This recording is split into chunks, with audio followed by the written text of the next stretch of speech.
আমার দিদি গেছিল। ওই দেখ কোথায় গেছিল দিদি? শুরু করেছিস? হ্যাঁ বলে। বই মেলা। কটা বই কিনলে গো? একটাও না। ধর। আচ্ছা আমিও যাব।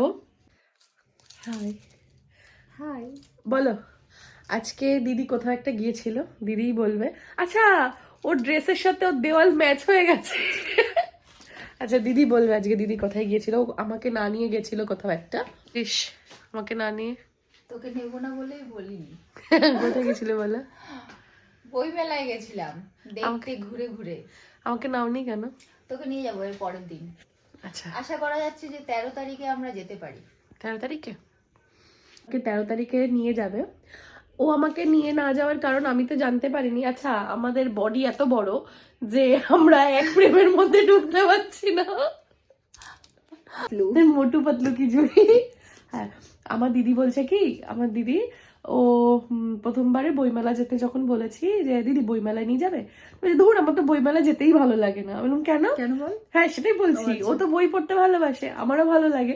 এবার আমি বললাম কি চলো দিদি। তা দিদি বলছে কি শোন, বই মেলায় গেলেই না আমার ভালো লাগে না, কারণ পয়সা নেই। বই দেখলেই বই কিনতে ইচ্ছা করে, আর পয়সা নেই, ধুর ব্যাংক টাপার, আর বই ভাল লাগে না। হ্যাঁ আরেকটা কিনতেই পাই না। আরেকটা জায়গায় যেতে ইচ্ছা ও হ্যাঁ হ্যাঁ, আমাদের আরেকটা জায়গা যেতে ইচ্ছা করে না, খুব যেতে ইচ্ছা করে, কিন্তু যেতে না যাওয়ার ইচ্ছের কারণ হচ্ছে পয়সা। সেটা হচ্ছে হস্তশিল্প মেলা। আমাদের দুজনেরই হস্তশিল্প মেলা ভীষণ ভীষণ ভালো লাগে। কিন্তু ওখানে যে আর্টিস্টরা আসেন তারা এত কষ্ট করে জিনিসপত্র বানানোর পরে তারা যথাসামর্থ্য তাদের দামটা রাখেন, কিন্তু আমাদের জন্য আমাদের পকেটটা ঢিলা আছে তো। আমার তো ওখানে যা দেখবো তাই কিনতে ইচ্ছে হ্যাঁ করে। মনে হয় সব কিনে নিই, এত সুন্দর সুন্দর জিনিস বানান, কিন্তু আমাদের পয়সা নেই, তা আমরা কিনতে পারি না। ওর জন্য আমি ওকে বলেছি কি দিদি এবার চলো বই মেলাতে। বলছে কেন? পয়সাই তো নেই। বলছি না না দিদি, এই মাসে অ্যাডভান্স পেয়ে গেছি মাইনে।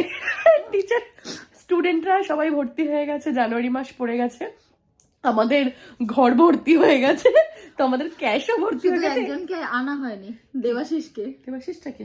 মান্তুর বর। ও দেবাশিসটাকে কি করতে আনতে হবে? ওই যে ও হ্যাঁ, দাঁড়া দাঁড়া।